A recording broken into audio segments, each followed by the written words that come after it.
I wasn't sure. My goodness. Yeah, it's one of those things where, like, and my lawyer, the lawyer that helped keep me from being deported afterwards, I think he even told me that with bribes, you can be caught with up to a kilo on you, and you can just like pay a fine to get out of it, and like, they'll let you go.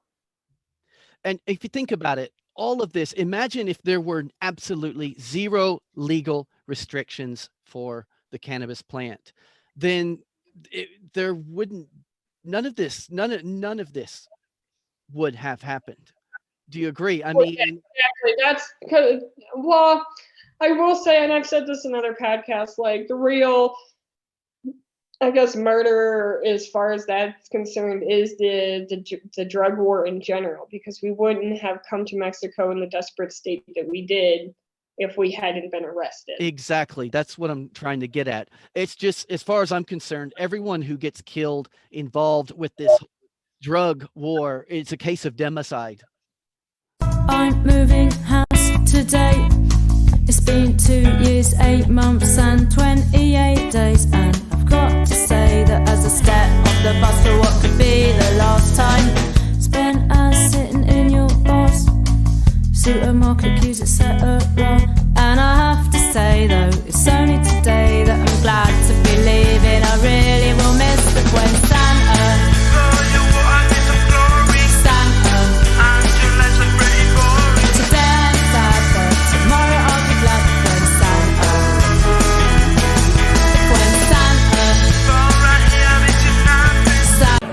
listening to truthconduit.com with Chris McMillan.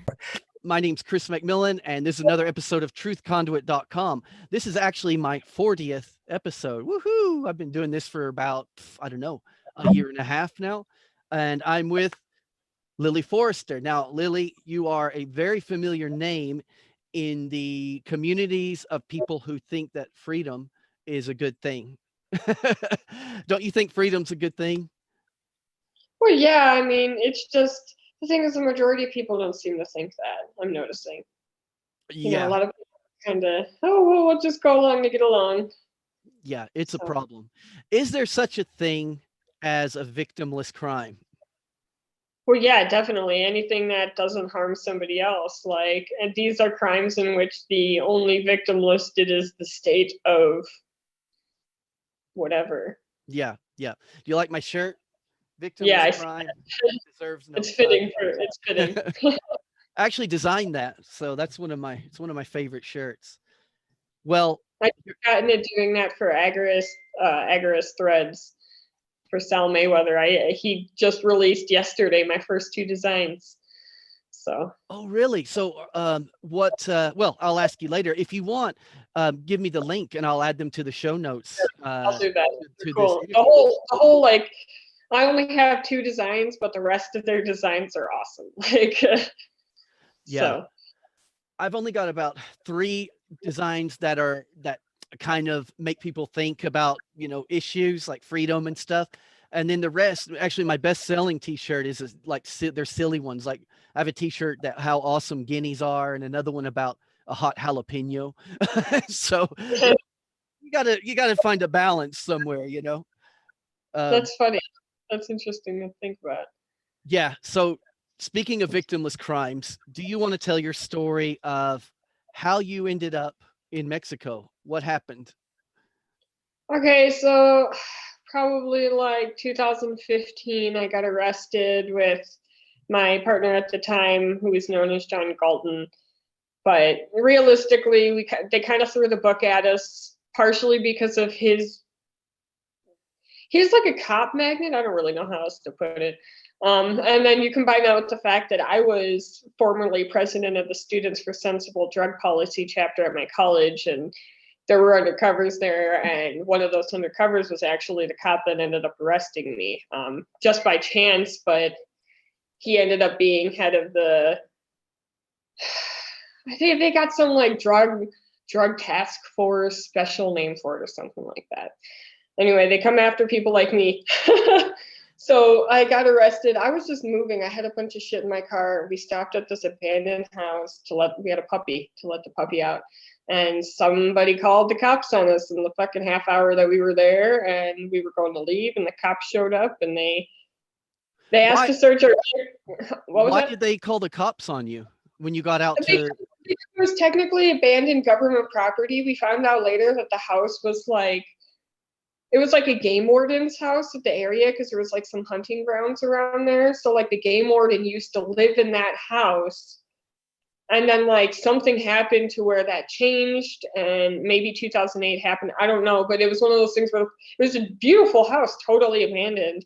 And we found it around the corner from a place that we used to live. So we're like, oh, let's see what this is about. We were moving to Detroit, where we were living in an abandoned house. So we were on a kick. And yeah, that didn't go well. And we just had like, I had like probably 30 pipes, just my collection, you know. We had some weed that we had once blown into dabs that didn't actually have any THC left in it, but we were going to compost it. And like stupid shit like that. And it added up to 5 felonies. And partially because the guy that arrested me was that undercover. He saw me. It's like, oh, look who it is. I don't know what I'm charging you with, but it was stick. So I just kind of, Yeah, I kind of knew in jail we needed to get the fuck out, but we were already leaving the country. So like going to Mexico wasn't a stretch. I see. Okay, where was this? I mean, where you were moving to Detroit? Where are you actually from? I'm from Ohio. So Okay. this is in a small county in Ohio. But the main reason I left is because they're known for being corrupt. So if you don't got like $10,000 to $15,000 to bribe a lawyer to get your charges dropped, you end up going to prison or getting probation for 3 to 5 years, neither of which I was willing to do. They also were like trying to encourage me to go to rehab for weed. I wasn't willing to do that. And several people when I was in jail advised me, what they said, to either go back to Detroit and never come back, or to go to just go straight to Mexico. Yeah. Because they all looked at my papers and they were all like, yeah, this is not something you're going to be able to win. And So it's ridiculous as well, because you're not hurting anybody. You know, you're not hurting anybody. I mean, and now the laws are changing. There's been such a pushback. I mean, what do you think of all the changing laws now in the States? I mean, ironically, now if you were in the same situation in certain states, there wouldn't be any problem. well, yeah, that's frustrating. I've seen a meme around where it's like a cartoon drawing of like a black man in a prison toilet sitting there holding a newspaper that says that weed's been legalized. And I mean, to an extent, that's kind of how I feel about it. Because like within 2 years of me leaving Ohio, they legalized for medical purposes. But and they told me, well, like, why didn't you wait for it to get legal for medical purposes? I tried to have a case on the fact that I need it for medical purposes. And they're like, oh, well, you committed the crime before they changed the law, so it's still a crime. It's like, ugh. Yeah. The so the decision to go down to Mexico, it was already on your radar. And then that was kind of the tipping point for you. Yeah, it was that, but like most people don't think to go on the run. Most people just deal with it. So like a big part of my inspiration, realistically, I don't give enough credit to her, is my mother. My mom was on the run for probably like 6 years of my childhood, I would say, conservatively, maybe more, but definitely like 6 years of my childhood. Even if she was in my life, she was evading the law. And like actively, like we'd go out, she'd see police and she'd hide because, you know, she had bright red hair just like I do. And there she was more wanted, like in some regard. So it's like, yeah, I mean, like mother, like daughter in that regard. Like I did kind of follow in her footsteps in that way. I Because mean, I don't think I ought to just leave or to not show up to court otherwise, you know. I mean, Lily, we've only just started talking, and I'm already thinking I want to read your book one day. Well, I'm writing a full book. I just haven't gotten around to like. There's certain things that I'm trying to like figure out the best way to do before I move forward. A lot of my Steam posts will be used and refurbished or rewritten. I don't know. Yeah, what happened to Steam It? Is it still around? So Steve, I'm not really sure because, like, at one point they said they were hijacked, and so all the community switched to the Hive blockchain. So I started posting over there, encouraged my friends to post over there. But now I guess Steam, it's okay again too. I don't know why it's okay again, but I do know that no matter what, all of that content that I put up there is copied now twice on 2 different blockchains because the Hive blockchain copied all of the Steam content. So all of that Lily Divine content, even if the Steam blockchain somehow manages to go down, the Hive blockchain still has all that content. So Yeah, yeah. And I mean, I'm old fashioned as well. Any content that I create, okay, I just don't trust it to be on the cloud. It's either on paper or on my hard drive. Always back it up. Especially nowadays with content creators like myself and people in the independent media community. It's a rite of passage to get censored from YouTube. It's a rite of passage to get boycotted or not boycott, but blocked. But you always back your content up elsewhere because there is, as James Corbett said, the Library of Alexandria is burning. All of this incredible, these podcasts are out there that are like historical ones, even are just getting, they're very subtly doing it. I'll give you an example. The Club of Rome, there was a book they wrote a book, they published it, where they clearly laid out different scenarios of how they were going to kind of just start taking control. One of them was we could maximize the climate change thing and call it global warming and maximize the fear there. So anyway, this book is on the internet. You can get the PDF, but those pages are redacted.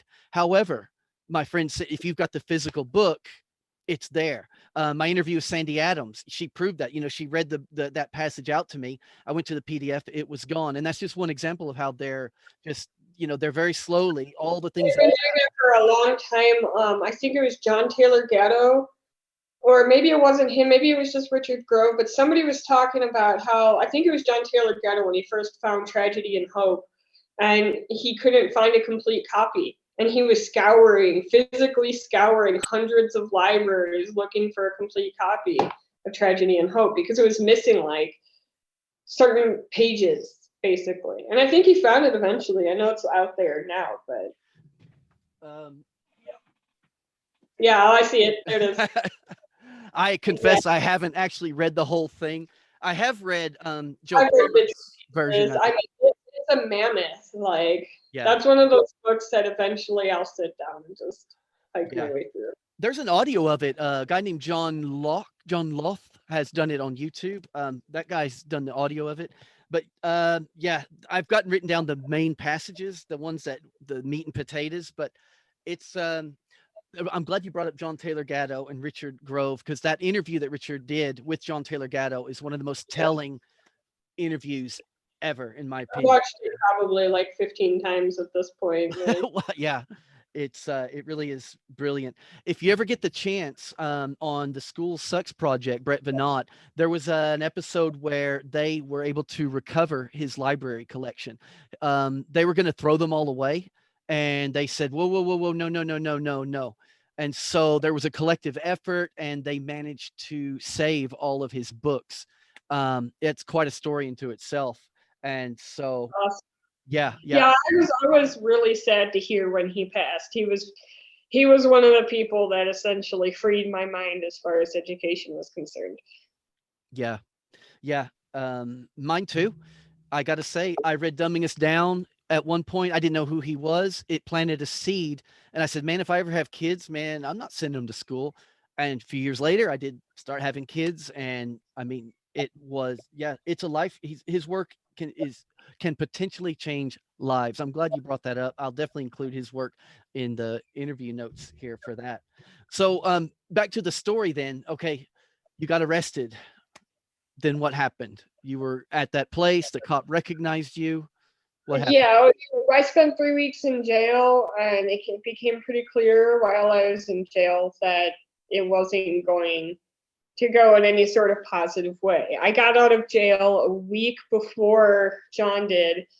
And when he got out of jail, we were basically just like, we were watching Berwick, and Berwick was like talking. I don't even remember what he was talking about, but he had Acapulco in the background of the video, and we were just like watching it, like, you know, we had like gotten out of court that day or something. We were watching. We're like, we need to just go to Acapulco. So we went to Detroit. We worked. We got a job trimming basically. And then somebody told us, hey, go to Oregon because you'll make more money in Oregon because there's more weed to trim in Oregon. So we're like, okay, let's go to Oregon, which ended up getting me stranded for like, I don't know. I don't even know. Like it felt like an eternity. It was like 4 months probably, I think. We were living first in a tent for 2 months and then in a sheep shed with like a dirt floor for 2 months. And we were just trying to find any work we could. Eventually it was just like, we're not going to find work here. So we begged our way to down the coast. We begged online. Sorry to interrupt, Lily, but at this point, what was your legal status? Were you due to go in for a trial? Still, so like I've been fully charged. So like a lot of people are like, oh, statute of limitations. Well, that doesn't count for me because I was formally charged with the crimes before they released me. So like I got released on bond, and then I ran and didn't show up to my court date, which was part of my bond. And I also had to do, part of the problem was I had to do daily drug testing starting when I got out of jail. And I was still am a chronic cannabis user. And for some people, it doesn't leave your system for 90 days. At 3 weeks, I was still testing positive for cannabis. And they told me I had 2 days to test negative. And that just wasn't going to happen. So it was like, we just left with open warrants basically. And we had a car that got towed in Detroit, but it was for the best because it was attached to my name and we didn't want that. We ended up taking a ride share to Oregon. And in Oregon, we bought a car with active plates and just drove that to the border. The whole time, the only identification that we had was driver's license. And if you looked up those driver's license, they came up with felony warrants. So we got lucky. Like, I don't really know how else to put it. Like, we were smart about it, but we also, like, we really got lucky. And then, like, Berwick gave us the advice on how to cross, because it was like, how the fuck, we just told him, like, how do we cross without them asking for identification? And he's like, well, you have to do it Friday night at Tijuana. You'll be fine.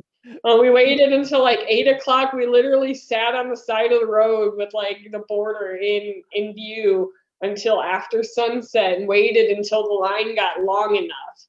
And then went and wedged ourselves in there. And they still like sectioned us off and scanned our truck and everything. But he was right. They were moving too quickly because of how many people were flowing through at that time. So they didn't have the time to look too closely at us. So they just let us go. Just for reference, what year is this? When was this? This was early 2016. Okay, 2016. I just can't imagine the nerves in that situation because I've been in I lived in Spain for many years, and the first 4 or 5 years I was illegal. So, you know, going in and out all the time. Now, the worst that would have happened to me is they would have not let me in, and that just doing that was a bit nerve-wracking, going in and out.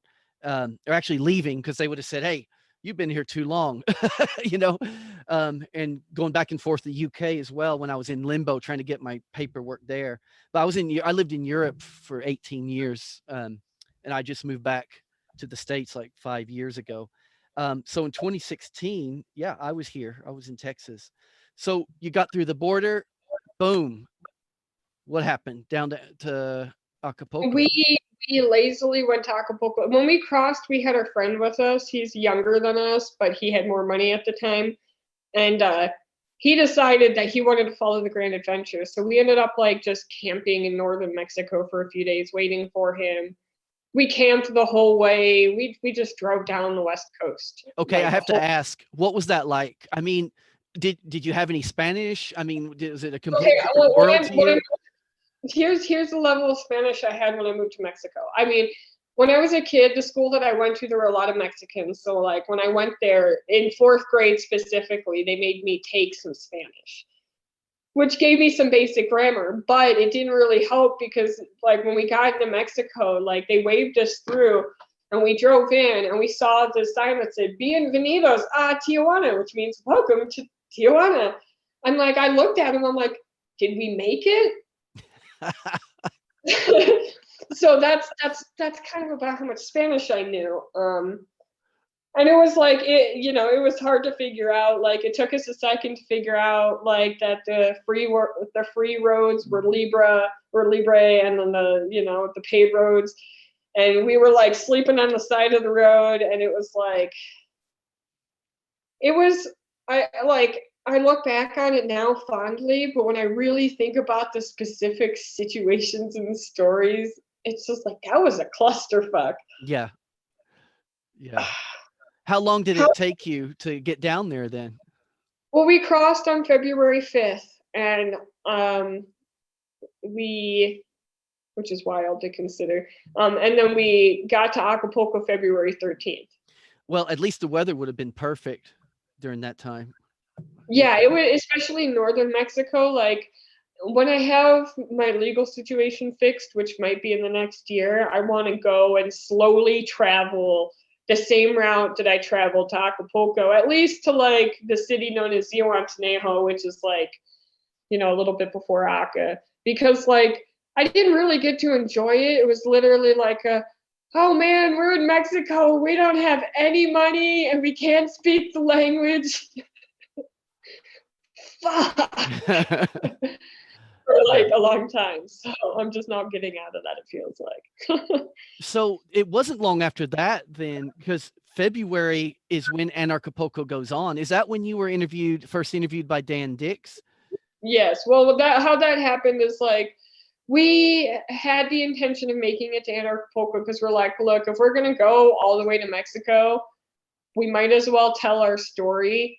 And so the whole intention when we decided to go to Mexico was to get to Mexico before Anarchapulco, which was also coincidentally around my birthday. We wanted to get there by then and introduce ourselves to the community, basically, as and like we kind of did a little bit before because we were like, hey, we need help with money, but we can't explain why. And somebody actually threw us like $70 in Bitcoin.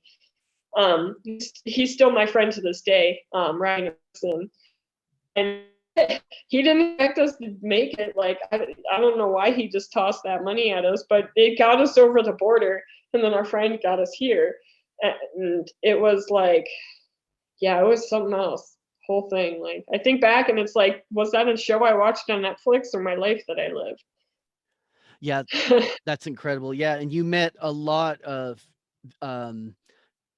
great minds in the freedom-minded community, which I kind of want to bring me back. So at the time you were aware of like the works of Richard Grove and John Taylor Gatto and all of that. Yeah. How long beforehand? I mean, you were already pretty much, as they say, red-pilled before all this even happened. I mean, what were the events? Were you ever a statist is my point. What do you want to, let's go back in time just a little bit of how you transitioned from statism to something better. Well, honestly, there wasn't really ever, the closest I really ever had to a statist phase was like I got a little brainwashed into believing that school was going to get me what I wanted. So like by going to college that I was going to get the life that I wanted out of it. Part of the problem that I had with college was just that I was like having a lot of anxiety over having to choose just one thing to do with my life. That was combined with I didn't like the rigid structure that they had set up. I wanted my own personal rigid structure, if you will. So it was like I kind of got vaguely liberal until I got to college, and then I got in college, got really annoyed by everything, and then just decided to start looking into everything. I looked into socialism. There was a Socialist Democrats Club. I went to that club to see what I thought. Like I checked everything out. I read Marx, I read Kant, I read Rothbard, and I read Konkin and other people like that. And it was like, okay, well, agorism is the only one of these that makes any sense to me. So I just, at 18, I realized, okay, well, that's what I want to do with my life. And as soon as I realized that school wasn't going to help me get there, I dropped out and essentially jumped in with both feet to the agorist lifestyle, for better or for worse, because it's definitely come with some challenges. So the winner was Samuel Konkin III. Woohoo! Because, like, I mean, it resonated with Rothbard and stuff, people like him, but, like, the one that really seemed the most natural was Konkin. And, I mean, the more I've learned about Konkin, the more I realized that if he were alive now, we would be friends, because he had a lot of different interests. He was a scientist first before he was an agorist, which, like, most people don't know that. He was a chemist. No, I didn't realize that either. Maybe I had. Yeah, I can't believe that you were reading Konkin at age 18. That's unbelievable. I mean, seriously, I was in my mid 30s. I was behind at the time. I was like, oh shit, I'm 18 and I've never read Konkin. Like, well, as you well know, at 18, you were 5 times more read than the average 18-year-old. That, you know, when it comes to things that matter, you know, and you were exploring, you were following, you were looking for you were basically trailblazing your own path. That's very impressive. And then, yeah, Samuel Konkin III. I first heard of him. It was James Corbett did a episode on him. Never heard of him, and I said, and that was it. I'm with you on that. I consider myself an agorist or an agorist, however you want to pronounce it. And yeah, I read his book, and then I forgot about it. And then I started, Agorist Nexus did a few podcasts with people that used to hang out with Konkin. And they talk about him, and they talk about his personality and the type of guy that he was. They talk about how he had friends. He had status friends and communist friends. And that's me. Like, I have a lot of different types of friends, you know, like, it's about the type of people they are and how they treat other people that really matters to me. I can kind of see the good in everything. But he also, like, I didn't realize how, you know, multi-talented he was. You know, you read one book from the guy and you think that that's all he is, but then you find out he's a chemist, and it's like, huh. Yeah. Okay. More to Konkin than there meets the eye. Do you know the podcaster, the Jack Spirko, the survival podcast? Have you heard of him?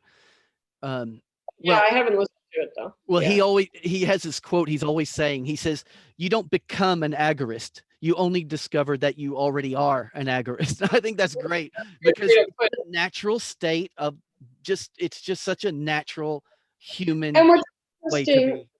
is the people that I got along with in my childhood, I realized as I became an adult and I've reconnected with some of them. Like, some of my childhood friends, the reason that I respected them was because they had agorist tendencies. Like, I had one friend that she'd buy like those slip-on vans, and then she'd paint custom images on them for, like, she'd make the people buy the materials and then charge them $35 a pair to paint these designs on them. She did that for years. Then with that money, she bought herself a camera, then started doing people's senior photos. And it was like, I remember looking in all this, and it's like, oh, that's what that person did. That's what that person that I liked did. Oh, okay. And it's been cool to kind of educate them from, like, not an anarcho-capitalist, you know, you guys are wrong and cheap standpoint, but to be like, hey, you're actually kind of an agorist. And to hear them say things like, well, yeah, ideally we would have a world with no government. Most people aren't ready for that. To see, like, normies say that is kind of cool. Yeah. Even Ron Paul said it, you know, when he was asked about the works of Lysander Spooner. He said, we're not mature enough to have that discussion yet. Basically, he agreed. Ron Paul said, you know, I don't remember his exact words, but when he was asked about the works of Lysander Spooner, he says, yeah, he's great, but we haven't reached that point where we can start actually incorporating his works into it all as well. Lily, let's get into a hard topic. If you want to talk about it, what happened then? You know what I'm getting at. What happened with John? That's one of those things that, like, if you want to talk about it. If you don't, no worries. I mean, it's something that I digest on every so often. It's kind of like, well, it's because I'm still, like, in some ways, like, what happened? Because there are a lot of theories, even as far as I'm concerned. The simplest is it's a perfect storm of a lot of things. So, like, that guy that I was blaming initially, Paul, I don't think he was completely responsible, but I also don't think he was uninvolved either, you know. The people that were close the people that were close to John know that he was a really difficult person to live with. So like he was extremely charismatic in interviews, and he was very like charismatic when you first met him. But when you spent a little time with him, he'd find things out about you, and then he would pick at them. And it was all in the name of like tough love, basically, but like it wasn't always appreciated, you know, for me and from other people. So like I think that's a big part of what led to the fuel that had that guy so strongly against us, specifically against John. And I think perhaps in the community there could have been more local support in terms of like, I think the locals were more willing to go for it with John because of his cockiness and how rude he could be, especially to police. As we know, in Mexico, police are in bed with the cartels, so who knows how much they were involved. We were also living a pretty anarchist lifestyle and just posting photos from our house and saying, hey, we're breaking the law, hey, we're breaking the law. And like conspiracy theorist in me is like, maybe it was the government. Maybe, you know, like maybe Paul was sent to just shake up the community and make it lose credibility and to make the whole Anarchapulco thing lose credibility. You know, because like before that, there was kind of the idea that Acapulco is safe and stuff like that. Even we were saying that. Whereas like, just point out, I don't say, like, I think safety is complete illusion. There's no true safe place on the earth. There's always some harshness, be it harshness from the environment or harshness from the government or the local people or what have you. There's always harshness. Exactly. I completely agree. So, I mean, well, the mainstream media, it disgusted me how, you know, the mainstream media loved it. You know, there was an article from the Washington Compost, you know, saying, oh, look at these, you know, they really just blew it up. And there was a lot of insinuation at the time. There were a lot of rumors flying around about crack because we had dab pipes, and people that don't know what dab pipes look like think they kind of look like crack pipes. I don't necessarily blame them. That combined with the fact that like I'm an autistic that picks at my skin, and a lot of people have mistaken me as a meth addict for it. It's actually one of the things that like one of the biggest things that like I've learned to understand through understanding my autism. So it's like all of those things combined with, like, I was so pissed in the moment, but I also like I could understand why people were saying that, because if I were on the outside looking in, I'd be like, I don't know, man. Also, like, you know, I was on the inside living there. Like, one thing I will say is we weren't necessarily dealing with crack or anything like that, but we were definitely growing weed. There was proof of that. There's photos of the plants on the internet, and we harvested right before the murder. Who's to say that it didn't just happen because we had good weed? Yeah. Because the weed market has been drastically improving, and I didn't realize until after the fact that we were selling higher quality weed for cheaper prices. And we didn't realize that we were competing in that way. And we were told by other people that it was safe to compete in that way. But the thing with Mexico that a lot of Americans do not acknowledge, they always say, if you come here and you don't get involved with drugs, you never have a problem. But that's not necessarily true. Because I know of a guy that died protecting the forest that the butterflies land in every year. Those trees are super big and super old, and the cartel people want to knock all those trees down for the lumber and then put avocado trees up in their place. They're killing people over it. So there's guys just getting killed for protecting butterflies. Yeah. You know, my friend and one of my close friends who still lives in Acapulco, his favorite taxi driver lost his life because he bought a new taxi, was driving around working at night. Somebody tried to steal the taxi from him. He resisted and got shot in the head. And they took his taxi and committed a robbery with it. Yeah. You know, so very. That's not Acapulco is crazier than other places because there are a lot of cartels at war in Acapulco. Most places in Mexico were more stable. But I will say that, like, yeah, you kind of do need to be careful. We did also kind of flash our wealth. We always had cameras. We had our drone. We had our big fancy phones with our gimbal. We were throwing an event. Like, we had solar panels. Like, so it was one of those things where, like, I live a very, like, modest lifestyle and that people don't know what I have. You know, I don't try and get locals to accept cryptocurrency. I don't tell them that I have cryptocurrency. If they ask how much money I make, I tell them enough to pay the bills and that's it. You know, whereas, like, we lived a very open lifestyle then. So, Yeah. and one of the things that I lost in all of that was all that shit that I worked for. So it's to say it wasn't just, Yeah. you know, Was being it just the two of you living together at the time when that happened, or did you have roommates? It was just us. Yeah. Henzo was there, but Henzo was just there because, like, we were helping him get his motorcycle fixed. It had like a flat tire and he was getting a new seat on it or something.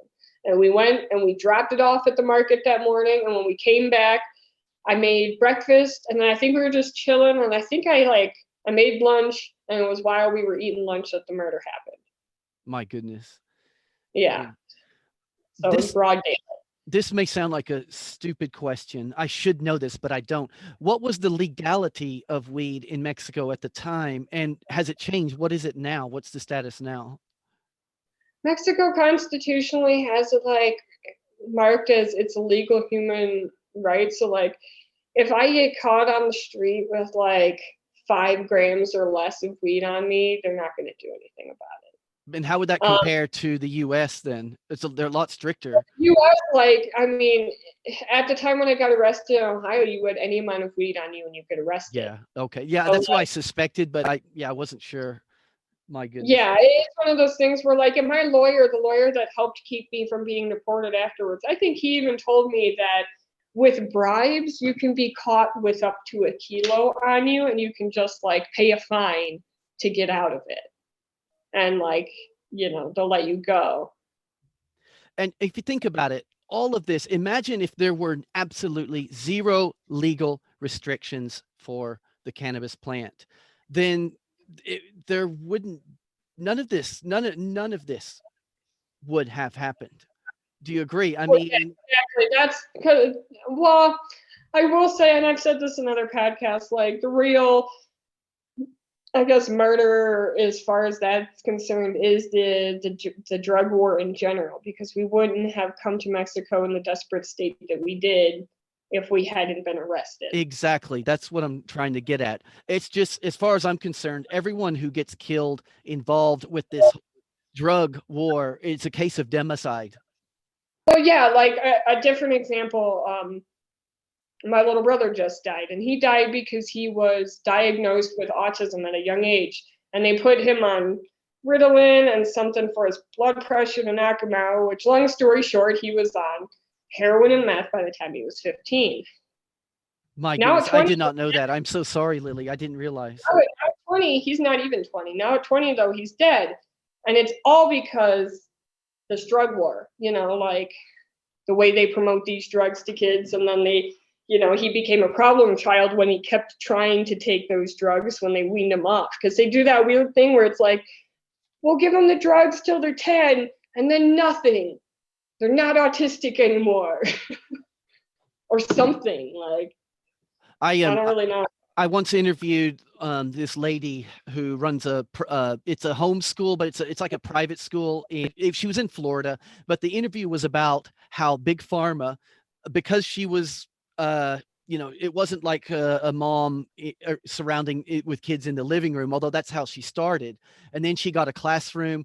But my point is, Big Pharma approached her every year, and you would not believe the financial incentives they offer to the schools to put the kids on Ritalin.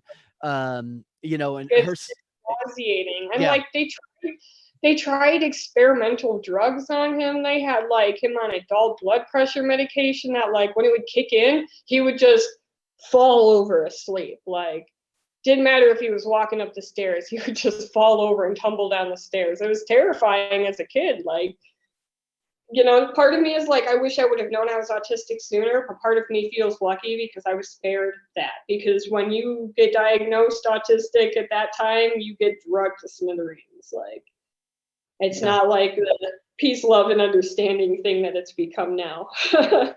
My goodness. I've never been down to Anarchapulco. I came this close, really close. Mike was trying to get me down there the year before, and another friend that I know from the autonomy group, um, Lisa, she was down there and she says, look, my roommates just ditched me. We've got a space. And I told Mike, maybe I could get as a, anyway, it didn't happen. I've come close a few times. I keep making excuses. Um, Next year's the year to do it. We're in the early stages of planning Anarchapulco 2022, and we learned a lot this year. We had last year with an incredible team of people that worked together well, and now we have all the shit we learned from last year. So like next year is gonna be so much better.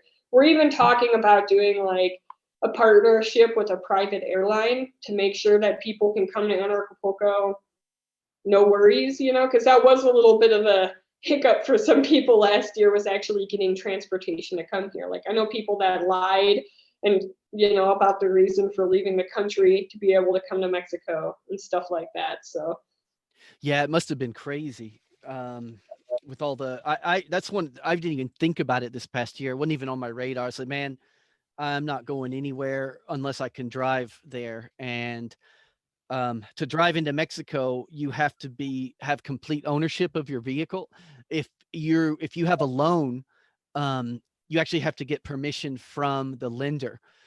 okay. Yeah. See, they asked us when we crossed, they asked, is this your vehicle? We had it like fully paid for, but it was plated to some kid that had been in the military and recently gotten out. So like, you did get lucky, because yeah, I know a couple that just tried to get in. They were just going to go down there on a legitimate holiday, and the guy owned the vehicle, but it hadn't been changed in his name yet, and they wouldn't let him in, you know.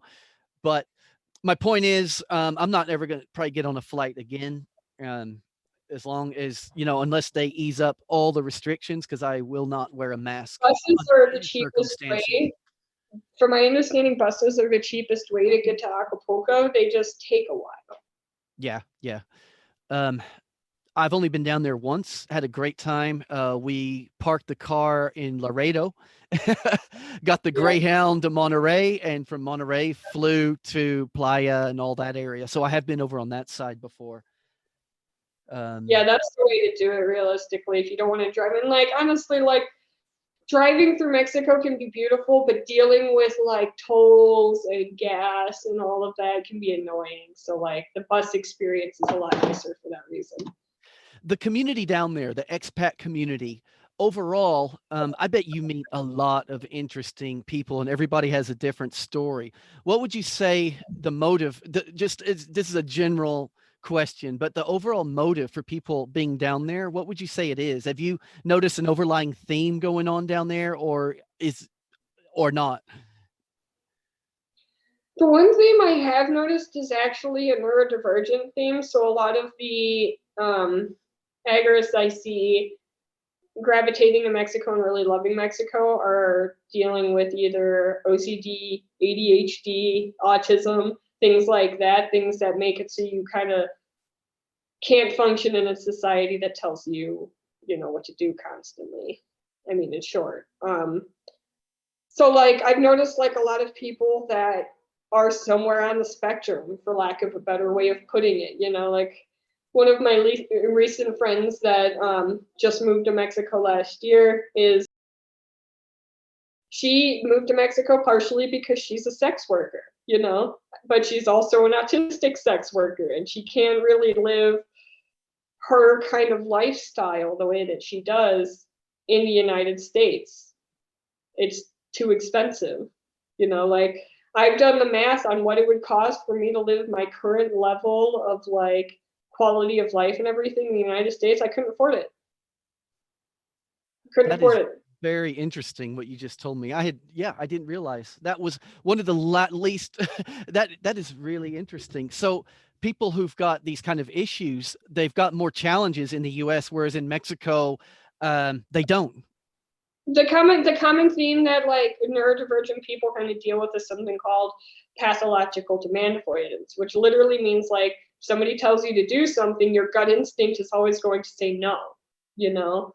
It's something I deal with when I work for people. Like I'll have like to battle with myself because if I tell myself to do something too strongly, I will have a really hard time bringing myself to actually do it. You know, like I get demanding with myself and I get put, you know, fuck you self, like I won't do it. So like it's a common theme. And so people that just can't exist in the typical job paradigm end up on the fringes of society and in places like this.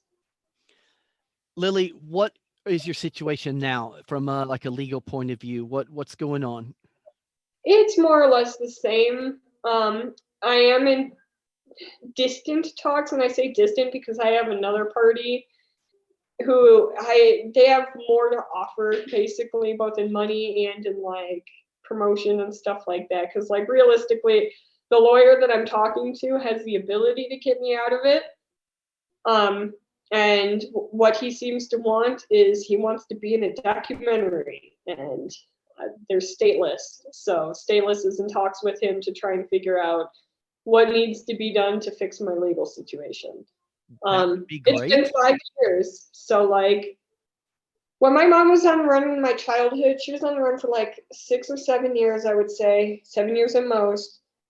And by the end of it, all she had to do was pay this lawyer, who's now dead, sadly. But she had to pay this lawyer about $3,000, and she never had to show up to court, and they dropped the charges. Wow.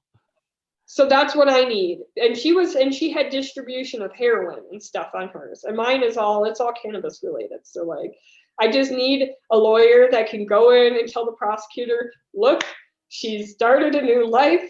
Just drop the fucking charges so she can, because like the steps are to get my charges dropped and then to apply for asylum in Mexico.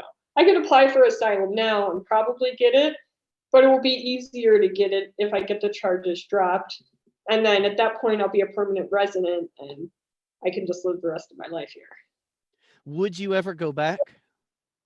To visit, yeah, but not to stay. So like I might, like I've talked to some of my friends about this, the idea of like my legal situation gets fixed, maybe going and traveling the US a little bit. Because like I have a lot of friends that I've amassed over the last 5 years that live in various parts of the US that can't come to me. And so it would be nice to start being able to go to people again. Well, that is cool. Yeah, keep us up to date on that documentary series. It sounds really exciting. Who are they that's thinking about doing it? It's Bird Murmur Productions. It's a stateless documentary. It's been in the works for a really long time. It involved a lot of people in the community. They just went down to San Miguel de Allende because one of the other characters in the documentary died of organ failure. So it's an ongoing project. They've been working on it like 5 years, and we're all just kind of like, okay, when does it end? But it kind of, I understand that it's not going to end as long as my situation is wide open, because everybody's going, okay, but what happens to Lily? So yeah, well, myself. Okay, so let's bring this full circle now. What are you up to nowadays? What are you working on? What are you involved with? What do you got? I do basically anything I can. I do small freelance gigs, so like people can contact me for little things, and they do. That's how I mentioned before this that I've been doing some designs for Agorist Threads. I also designed their logo and stuff like that. So I just little projects, contact me. Most of the time they're really cool projects worth working for. So I basically nickel and dime my way through life. I started working for Anarchapulco last year as an assistant, but this year I'm going to be a co-producer. It seems like it's going to be me, Macy, and Kat, and Hold on. Sorry, Lily, you cut off for just a second. You said you're going to be a co-producer with you and who else? And it kind of went choppy there. Could you repeat that? Kat Bernadine, who was I started last year being the assistant for Kat Bonadine and for the guy that does the sponsorships. That's how I started working for it. But I ended up, by the end of the conference, everybody was calling me a co-producer because of all of the things that I was doing and how involved I was and how much I knew about everything. So this year we're just moving forward. Currently it's me, Macy, and Kat and Greg. We're kind of like a dream team. We all work very well together.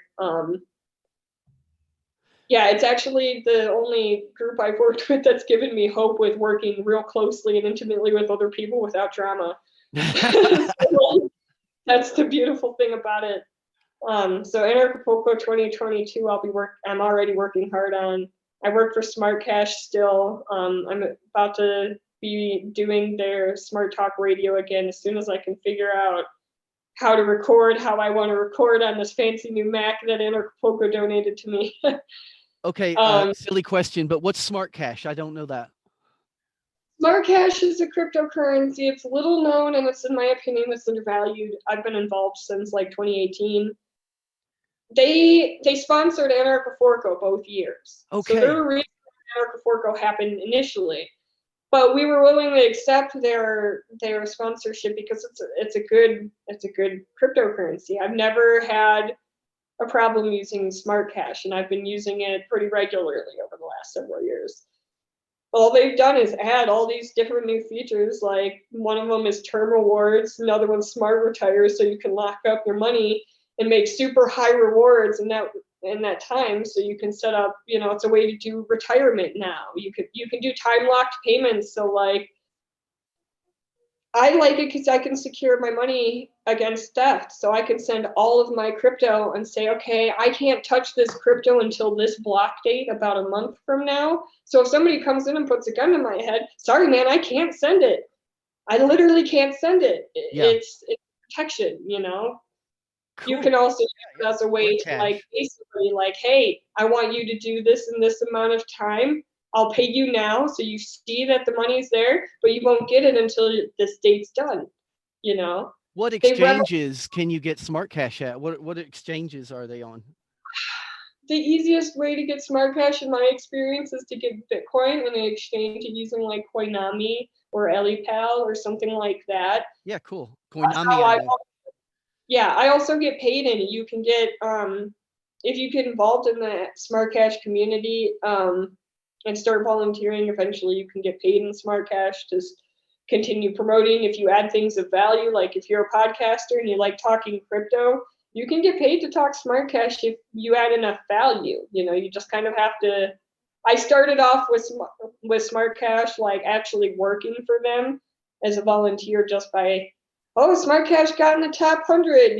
Smart Cash did this. I got excited about it. I wrote an article about it and kind of proved myself a little. And it's about the features, and it's also about the community and how easy it is to just get involved and like, hey, I'm good at doing this. Let me do this and add value in this way. Exactly. I was about to say, you have learned how to add value, and that is the key going forward. That's the key to everything, is to have as many skills as you can across the board where you can add value. That's one thing very important that Richard Grove talks about in his autonomy class. I'm involved with the autonomy group, and I do copywriting and video editing for Autonomy Unlimited, which is a client of Autonomy. And I wish I had learned these lessons when I was as young as you, Lily. So because I was I was pretty mainstream, went to high school, went to college. And when I look back at how stupid and naive and ignorant I was when I got out of college, it's terrifying. I felt a little manic and crazy, I will admit, like, especially in my early 20s, because I didn't fully understand that because I'm autistic, but I also deal with ADHD. So I'm like, I'd like to say it's like autism times 10, because I go crazy over like lots of different interests and stuff like that. And my early 20s was a process of me just picking up skills one after the other. And it was a messy process a lot of the time, involving a lot of things breaking and loss and stuff like that. That's the only way forward. That, the more mistakes you make, the quicker you're going to get to where you need to be. and everybody in my life back then was like, you are insane. You know, we think you're crazy. And like, I had to ghost all of them. I ghosted all of them. And I was like, I got to figure this out. And now I'm to a point to where like, I just exist in this state. And everybody's like, wow, how do you exist in this state? And it's like, well, that's what I was trying to tell you when I was 18. You know, like, going to college and picking one thing to do with my life is not going to make me happy. Yeah. I need like 8 jobs and 4 side hustles and like 2 or 3 hobbies on top of that to be happy. I mean, I'm there. I do the same. I've got all these side hustles. I would not put all my eggs in one basket these days, especially with everything going on nowadays.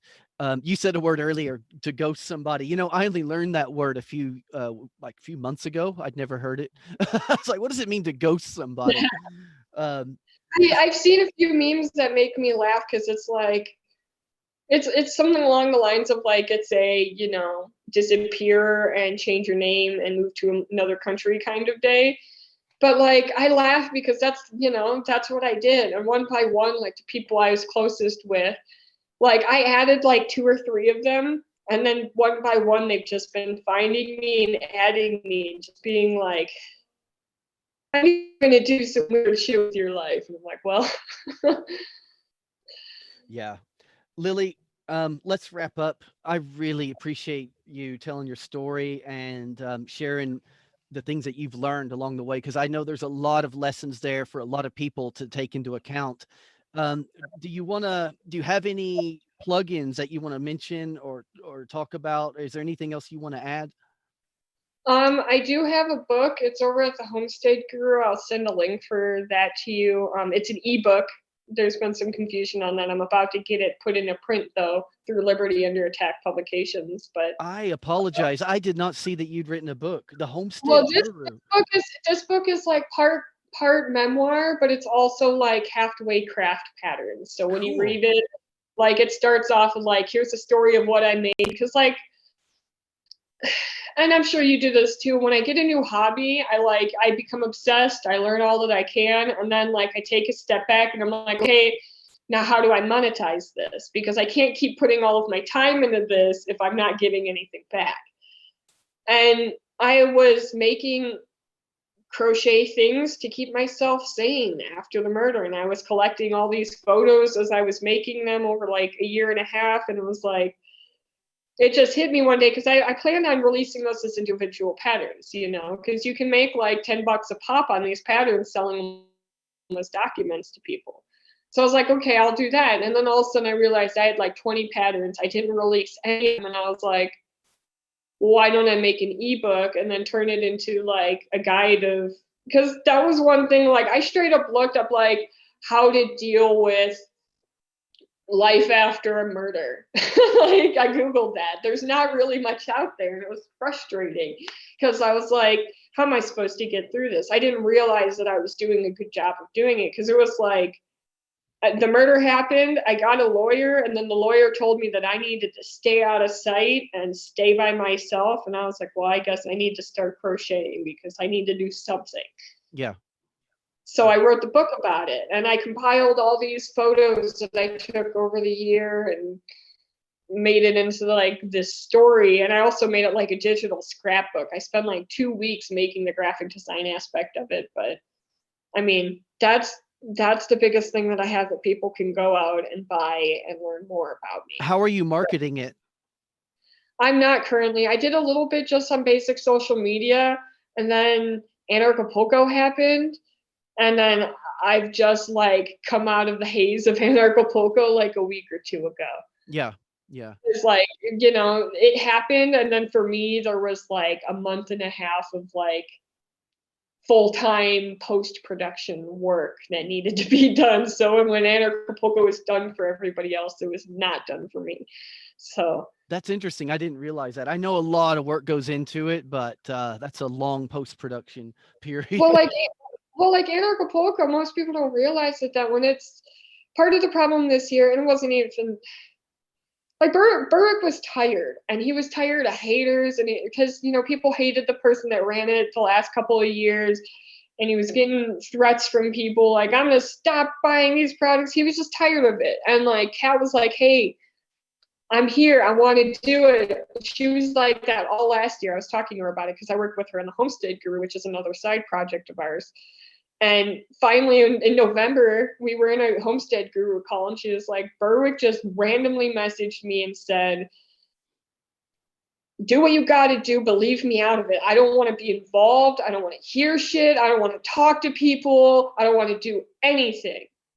If you think you can make it happen with that, go for it. And she was like, all right. And she hired me and a few other people, and like, we fucking made it happen, you know? So in Autonomy Unlimited, that's what we do pretty much, is we help freedom-minded people who are full of side projects that create content to get them out there. So, you know, maybe we could talk at some point about that. Yeah, I just try and branch out to all different things. Like, part of the cool thing about working with Anarchapulco was getting to know Ben Swan. Like, I didn't realize how much of an agorist badass Ben Swan is until I interacted with him. I thought he was going to be a diva. I was like, oh man, we're paying this much. I won't say how much we paid Ben Swan, but I looked at it and I was like, whoo, he's going to be a diva. And he wasn't. He was hustling while he went live on Russia Today every single day during Anarchapulco. He would do it while people were on stage talking, because he was like the MC. So he was like, I was getting stopped one day, and he comes in, sets up his laptop, goes live on Russia Today about how they're trying to tax Bitcoin, and then closes his laptop up and goes back and introduces the next person. That is so cool. That was the beautiful thing about Anarchapulco this year, is it attracted a lot of people like that. And we just kind of got to mingle and work together. You know, Rafael Laverde, he's another person that really impressed me this year. He's a hustler. Like, it was cool. I know, obviously I know who Ben Swan is. I don't know Rafael. What's he does the Crypto Vigilante with Berwick. It's a project that they have together. He just talks about crypto. He's like this passionate Colombian dude that, you know, but like, I knew of him, but this year I like interacted with him and I was like, okay, I get why people, you know, he's fun to be around, but he's also intelligent. Like, that was kind of the vibe of this. Whereas in the last couple of years of Anarchapulco, there were a lot of drunken idiots. But this year there was no drunken idiots. Very interesting. The higher ticket price made a difference, evidently. And I bet your stories just could go, we could go another 2 hours. I'm just hearing your stories being on the inside of the whole Anarchapulco thing. But I do want to wrap up. I really appreciate your time again, Lily. Let's talk about your book, and I will definitely get everything linked in that we talked about and get that out there. Yeah, thank you very much for sharing. Yep, thank you for having me. This has been fun. Walking down the street where children play, for them it's just another day. The future's reflected in their parents' faces, who chose to stay on in this place where they were born, went to school, got married, and kids, like their grandparents before them did. Got to escape, you know, before it's too late. Although today I could say that I really will miss the when Santa.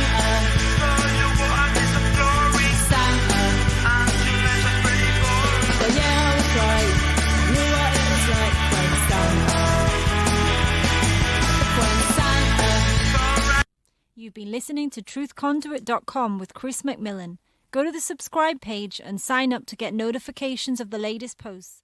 And check out the support page to help keep it going.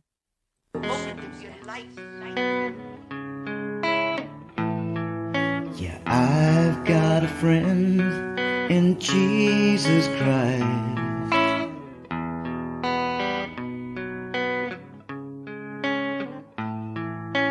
I've got a friend in Jesus Christ, and Krishna and Buddha and my bartender.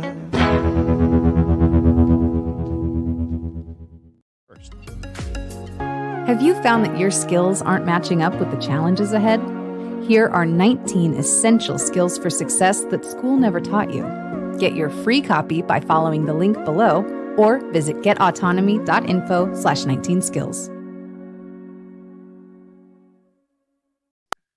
Oh, how cute. It's a box of kittens. Yeah.